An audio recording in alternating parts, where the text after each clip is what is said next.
I'll move it over to the impact. Anne writes in the chat, I worry about the players' brains with all the research coming out about the effects of frequent impact. What's your Mhm. position on that? I mean, you see that happen every day. You obviously went through the career as a player and a champion. What do you think Mhm. about people worrying about that when they think about football? Just the same way they're doing research and studies to come to these conclusions is the same research and studies they're doing to improve the game.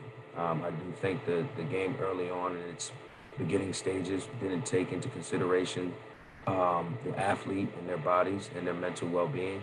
But I think over time, doctors, scientists have gone lengths to go ahead and figure out the best way to make this game safe, whether it be the length of practice, the amount you can actually hit, the length of a football season, the rest of recovery needed in the off season to be able to come back and do it again another year. I think there's so many elements to it that have been studied and tried, and even the way they implement tackling rules now, that you can't lead with your head or you can't, hit the crown of your helmet.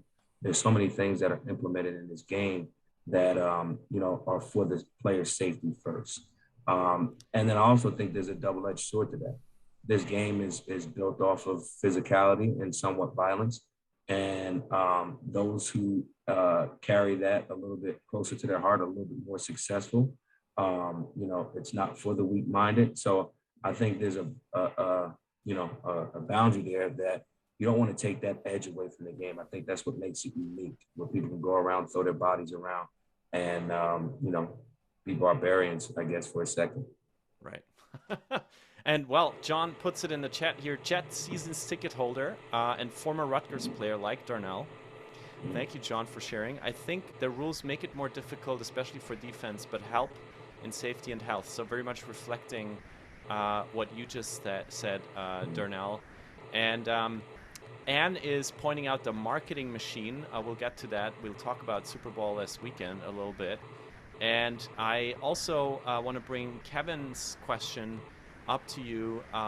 Thank you, Kevin, for joining. What are Darnell's thoughts about how many universities have a lower academic standard for student football players that do not sufficiently prepare them for a career after and beyond the sport? Boom! Another quick big question. You asked for it, Darnell. What do you think about that? Well, I think that's kind of a misleading question. I think you got to understand the layout of college football and the NCAA. All these institutions are under strict guidelines to make sure that their students are graduating. There's something called APR. So if you don't graduate your student athletes in a timely fashion within that 4.5 year mark, you get penalized. You get fined as a head coach. You lose scholarships. So there's a penalty for institutions not graduating their student athletes. Secondly, the ones that do it right, and I think that's part of the recruiting process, is to figure out what coach is full of it and one that's going to stand by what they say, right? I've had one player in my coaching career in 11 years not graduate college. And that wasn't by my choices, because Wow. the kid didn't want to take a math class, right? So you can take somebody to the water, but they got to drink it, right? And at the end of the day, my job as a coach is to make sure they understand that football doesn't last forever. So there's a balance. These kids think the NFL is for everybody. And they just think, hey, I'm going to just go through 3 or 4 years of college and I'm going to go to the NFL. But my job as a coach is to educate them that, the NFL is not for long. I was very fortunate to play 4 years, but I had to make sure by the time I was retired at 26 years old, I had a fallback plan. And some of these young men don't Right. understand that and come into college with the wrong mindset. So there's a balance of who's guiding them and then what their actual drive is as 17, 18-year-old men, young men. Very cool. And I love all the chat shares here. And please keep them coming. We'll dive into last weekend's Super Bowl and Darnell's personal journey in a second. For now, Darnell, we have something to fire it up a little bit. Here's our rap correspondent, Kosha Dills, who recorded a little something for you, a gift for you and everybody who's here today. Let's have a look. Here we go. Okay, remote daily in the house. Yo, I got it crazy lit. This first boss shouting out my man Darnell Stapleton. Amazing things when you Florida. Gatorade, Dills, offensive line coach. Yo, we making it. Chess on and off the field. Next generation of young men thinking that haunt me. Rap about remote daily while homies doing their laundry. Put it on the Zoom, man. You had to warn me. Huh? We on the move for the animated. What does that word mean? Nah, I never made it up. This is just a moment up in the fact. Rapping in the streets of Brooklyn, the flow is intact, okay? So make sure you listen and respect the flow. Darnell's gonna crush this episode. Darnell is gonna crush this episode. Thank you, Akosha Dills. And I saw you going along a little bit. Do you think you can crush it? Because I can't. I mean, I'm tall and thin and German. That was an awesome job there. That's the first time I ever heard that artist, but he's pretty good. Thank you. Well, how did you watch Super Bowl on Sunday? Were you in like a room with all your buddies from the team, or were you alone on your phone? Like, please take us in. Well, I was here in Gainesville with the staff. We had a staff get together at one of the coaches' houses, and it was a good event. You know, the hosts, you know, had a nice spread. You know, the meatballs were a hit. Some of the danishes were really good as well. So it was a good opportunity for a new staff that's kind of coming together over the last 2 months to fellowship one another. We enjoyed the game. You know, we were able to talk about it a little bit throughout, but it was a good outing. So I was hoping you would say something like that, because obviously when I watched the Super Bowl, and we had this reflected in the chat as well, it is a complicated game. All of us love it, but few of us really understand it. So when you watch this as a former Super Bowl champion, and I have to actually make sure that everybody knows how you and your smile were on that day, because I think this is my favorite image of all the images that I found online. You are a champion. You have been there. You won it. I don't know where your hair went, but that's what people ask me all the time as well. When you watched that game, my hair was longer. Yeah, your hair was longer. Oh yeah, that's my right tackle, but it's all right. We're brothers. No, I mean, let's go in there. I mean, this is there. Rookie, You go. That's Darnell, and the hair is like, I don't know, is that chest long almost? It went down to the middle of the back. Wow. Okay. And then you were here. But so what happened between here and here? Like, why did you gradually cut your hair? I let it go. I think professionally as a coach, it's a little bit more acceptable to have a low, clean cut. So I kind of got out of the dreads mentality over once my playing career was over. What is a dreads mentality? You know, a little different swag to you. You know, Okay. you know, a little different style. I clearly know a lot. I clearly know a lot about swag. But back to the Super Bowl. This is you, and you have been there. You went through all of this. So when you watch this game, what do you see that people like me don't see? Like, what do you actually see that I will maybe never see watching this game? I mean, I think you will if you study it, but there's always a game within the game, right? The individual matchups. One in particular was Aaron Donald versus any offensive lineman that the Bengals had. That was a mismatch. You know, how the quarterbacks were going to play. I think looking at things from a situational standpoint is always huge. Like, you know, end of half, end of game, what play calls people make. You know, when people decide to use timeouts to strategize and come up with a play that might, you know, change the game. There's so many moving pieces to it that, you know, if you study it, it starts to slow down a little bit and you'll go, aha, that's exactly why he did that. Or even just watching and looking at some of the concepts like, hey, the ball should have went to this guy, or he probably should have, you know, checked it down to this receiver or handed it off. You know, there's certain things that come up that as you try to watch it and dissect it, you kind of uncover, hey, what was their plan coming into the game? So you basically, when you watch this, you just look for these key moments to happen that basically decide the game, and there's always just a few of them. While us, we're like going there for the entertainment. And of course, Mm-hmm. I have to say still, and this is from a game a few years back. When I see something like this, I'm Mm-hmm. always like, I'm always thinking, actually, what is actually happening in there? Like, I'm gonna point this out. When you're the guy down here, right? That Mm-hmm. guy, you're basically all the way down there, and I'm not gonna get out of this for a while. What do you actually do down there? Do you like talk to one another? Is this like a little village down there? Well, What's going on there? he's pretty much sacrificing his body for the benefit of the play. And what his job is to do is to keep his feet running so that he can try to inch the defenders into the end zone. So at the end of the day, on the goal line, there's more space laterally and somewhat vertically than going straight ahead. So most of the time, people kind of wedge in there, and either the quarterback or the running back will go over top. Learned something. Thank you. All right. So you just said that person basically sacrifices their body, and Sarah wrote a really interesting observation. When I was a student at UVA, one thing we loved about our athletes was they had better support and oversight than anyone else. The coaches Mm-hmm. would personally check up on them with us. They had their own tutors. If they weren't doing well, there was someone to lean on them. And not that some weren't entitled, but I also felt like they could do things other students couldn't. The first time a football player said in French class that he didn't understand, it suddenly gave permission to everyone else to ask questions.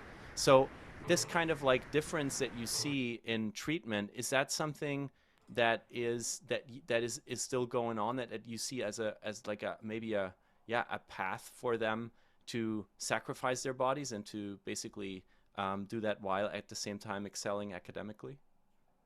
Well, I think at the end of the day, they're getting a trade-off, right? For most student athletes, they give their time to a game, to a sport, to represent a university. Most normal students, have the luxury of, kind of going and coming as they please. They go to their classwork, they study at whatever time they decide to study. These student athletes are on a strict schedule. We started off the show talking about what time my first group of players get here, and then we require them to come back, take care of their bodies. We require them to come back and go to meetings. We require them to come back and go to practice. And then at the end of the day, they don't have their free time, to say the least, to go and study when they want to, Got it. to go ahead and you know go to not maybe a toga party or keg party when they want to, because we're occupying their time. So there has to be some give and take. We're occupying their time, but we're going to make sure that they have structure to be able to be successful off the field as well as on the field. Okay, and I also want to point out that of the pictures that we showed of you before, the Super Bowl picture that I showed first, that was not you, right? That was That was my right tackle. Yeah, yes, we look exactly. somewhat alike. He's got more You facial hair do. than me. Sorry about that, though, but I think That was good. we have more footage. And the question that came in here from Eileen through the chat is more about your career. So you said you retired at 26. You had 4 years in there, so I think you started when you were 21, right, in Mm-hmm. 2007. Um, how did you then? How did you like get into coaching then? How did you make this transition? Because I assume this is not an easy thing to do. Well, I always knew I wanted to stay around the game. I think at first I wanted to be an agent, but I realized through being in the league how shady that profession was. And I realized the next best thing was to be a coach and be in the locker room, still be around that same atmosphere, feel, and still be competitive at what I did. And I started off as a GA, or actually, I started off coaching high school football back in New Jersey. And then from there, I got an opportunity with GA at Rutgers. And then the rest from there was pretty much history. I've transitioned now a couple of times. We've moved maybe 4 or 5 states now. So, we're up and running in this thing. Yeah, and we talked about this also with Karis. Like, you moved how many times over the past 12 months? uh, this will be um, move number 4. 12 months, 3, but in the last couple of years, it'll be 4. So, Wow. I mean, this is tough, and I wonder, like, how do you actually balance family life and career? How do you do that personally? It's not the easiest thing, but I think, you always find time. Whether it be the off season, whether it be weekends. The transition part is tough because, like we said, my wife and kids are in Louisiana and I'm in Florida. But we're working on selling a house and buying a house, so that's just something that comes with it. We'll make that transition soon enough as everything gets sorted out. But they've been very supportive, and I know my kids don't mind it as much because they get their own room and they'll get up. My daughter's happy to be close to the beach now, but um, it definitely requires support. And of course, I have to ask you to come back on stage, Karis, because I'm not going to put you on the spot here, but I think you have a surprise question for Darnell, if I remember correctly.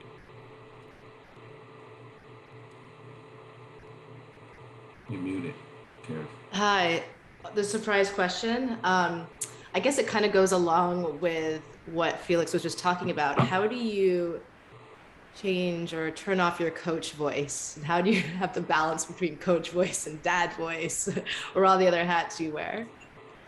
Mm, I think they're all kind of similar. It's I like to think that I treat my players like they're my own kids. It's the same thing I talk to their parents about when I recruit them. That I'm gonna treat them like they're mine. As Karis will tell you, I'm stern with mine when I need to be. I like to laugh and joke more times than not. I try to inspire and challenge, just like anybody that's in the role I'm in should. But I think there's a good balance of being a teacher and a mentor, and then being someone can come to have a good time and relax. But you are both former athletes, and I mean, I know that so many parents get into this kind of coach voice, as you said, Karis, when they have children without being athletes. They're just there at the playground. I just saw it the other day. I saw, like, I think it was a grandpa with his grandson on the swing, right? The kid was just on the swing, and he was like, "It's only a good day if you learn something." And I was standing there thinking, "What are you doing? Like, why are you? Are you your coach?" And then he was like, "High five, dude!" And all doing all these things. And I thought, this is not you. You're being a coach right now. Why is it? So I wonder, how do you do that? Like, are you very hands on? Are you very hands off? Like, what's your parenting style as athletes? You want me to answer first? Yes? Sure, go ahead. I think you gotta kind of know who you coach and know who you're teaching. I think we all naturally are teachers by trait. I think as we all go through different things in life, you learn something and you're able to teach someone that might be younger than you or less experienced. But then it's also, how does someone receive your teaching or your coaching or your inspiration? Some people can take, constructive criticism. Some people can't. Some people you got to beat around the bush a little bit and hint at it and let them catch it for themselves. I think part of being a good teacher is also being a good learner, right? You got to learn how the people you teach learn. I got a lot of different kids in my room that learn different ways, and I got to be able to connect to them. Some of them need to see it, some of them need to hear it, some of them need to feel it. So I think part of, being someone that's going to coach or teach is you got to learn your subject. You got to learn who you're trying to motivate and who you're trying to push. And we'll talk about that formula in a second. But Karis, very interesting comments here in the chat for you. What do you want to say about an athlete / coach and parenting? It's funny. I actually just talked about this today in one of my groups with my women, and being, I see Eleanor said what's like being married to a coach's wife, that sometimes it can get lonely, like in the transition times. Like for now, while Darnell's gone, and I'm kind of doing a lot of the parenting on my own, and then I have to deal with the children when they miss their dad. And that kind of gets hard on me too, but it's finding that balance between it all and knowing that this is temporary, and when we do come together, things will be back to, where they need to be. And it's kind of like having that strength, courage, and faith to know that you can do it and you will make it. And this Jade is just commenting here. So who do you have as support? Is there an Yeah, that's exactly what I was gonna say. No. Grammy? Well, my mom is here helping out right now, but you also have to understand she's not always here. So majority of the time I am doing this on my own. Kara's going strong defense mode here. But I have a friend who told me once that her partner wasn't around a lot, and she sometimes called him up and then had him yell over FaceTime, yell at the kids. Do you ever do that? I don't. There's moments. So, no, but I will, if they're like having a hard time, I will call him and be like, talk to your dad, because they'll miss him and they'll just want to see his face and talk to him. But no, we don't really yell. Well, I don't yell at the children, so we try not to do that. Stay out of coach mode part of it. I think you both are absolutely fantastic, and I just also want to share your Christmas card that you sent out to everyone on Instagram. You're such a cool and beautiful family, and I'm so glad to have you both here in the room with us today. This is a real pleasure and a real honor, and I guess we also have to thank Grammy for taking care of the children right now in the background, because that's what we never see on Zoom, or very rarely, right? Who is actually the caretaker that allows people to be on Zoom? I have them, you have them, and so shout out to you and to everybody who's helping there in the background. And Karis, we will have mindfulness with you in just a few moments, so I'll remove you of your duty to be on stage with us, and I'll move back into the interview with Darnell. Darnell, what do you actually think about Ted Lasso? Is that something that you all watch with your coaches and then steal some phrases? Do you know, I actually just started watching that when I went back home for a little bit there. I actually think it's a really good show. It's pretty funny that they hire a football coach from the States to go coach soccer overseas, and it's got some quirkiness to it, but it's actually a pretty good TV show. I haven't got completely caught up, so I binge watched a little bit. When I get some time here, possibly over spring break, I'll probably catch back up where I left off at. So don't ruin anything for me. I asked you in the prep call, how do you actually approach an individual, like a young man that you have in front of you and that you're about to develop into an athlete? And you said, I asked them where they're from, what their family is like, if there's anything in the family they are going against or they're going with, like a business or great achievements. And I try to really hone in on what is their passion, where do you want to go, and how do they want to use this vehicle of athleticism, of sports, of professional football to get there, which I find fascinating, because it means that every single one of these young men, you go full psychologist, like therapist mode. You go deep in what really moves them in order to develop it. And I wonder, you do that on a daily basis, and masculinity and being a man, all this is changing at the same time. So how do you actually, when you then know a little bit more about them, how do you tell them to behave like a man in your eyes? Like, what are the guardrails you put up for them that maybe apply to everyone? I think that's a little bit of a tricky question. I think first, when you're dealing with athletes and anybody that's in there that's an athlete or played sports, you got to show the player that you're coaching that you love them first. I think they got to know that you have their best interest at heart and at mind. It's a different thing to recruit them. It's a different thing to get them to go to your school, get them on your team. But once they know that you have their best at mind and at heart, they'll let you push them. I've been that way as a player. The coaches that I had the best relationship with, they could challenge me a little bit easier than the one that didn't talk to me.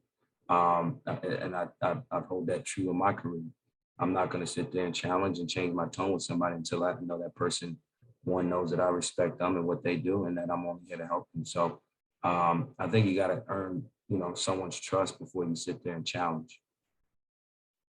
You told me that every kid you have in front of you has a different reason why they're there. So what do you see as the greatest challenges your players, your students face in their daily lives? What are they most concerned about? What do you see is on their minds right now? I'd have to say outside opinions. It's always rough for me to coach the young man that does it for external reasons, right? When they do it because someone told them they couldn't do it, when they do it because, mom or dad wants them to do it, when they do it because society tells them they should do it because they're big and they're, 6'8" and 300 pounds that they should play football. Like those are the reasons that usually wear a young man down, right? When it's internally motivated, then I got a chance to challenge that person because he's driven by self-cause, self-reasoning, and he knows exactly why he's doing it, and he's not forced to do it. So tapping into, in the recruiting process, finding these guys that have vision, have aspirations to do things in this sport and beyond are usually the key signs for me getting the right guy that'll fit into what we're trying to do. Wow, what I hear from you here is, of course, also the pressure of social media, right? So the fact that we all have basically a highlight reel of other people's lives in our pocket, and then we go out into the world and we see a world without highlights, like our normal life. Is that also what you were referring to? That this is a really hard competitor to what you Oh do yeah, with them every day? 100%.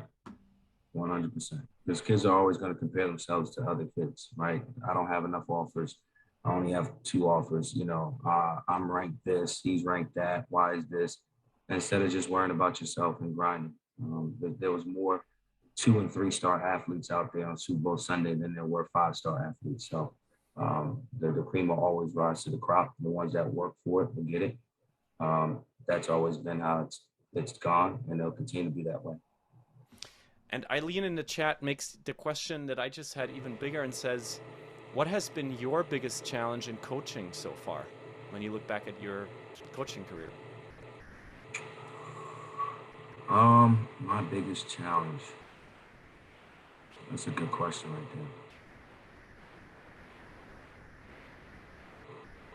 there. Biggest challenge.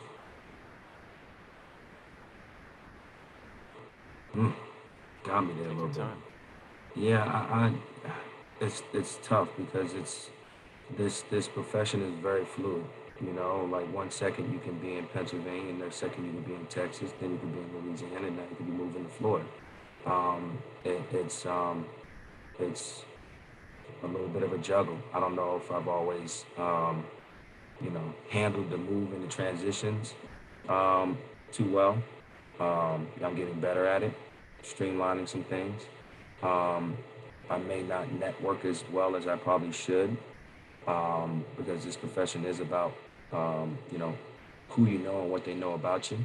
I've kind of kept to myself early on in my career and just put my head down and went to work instead of putting myself out there more. But I think the older and the more I get into this profession, I've branched out and made myself accessible to meet and make new friends in this profession. Wow.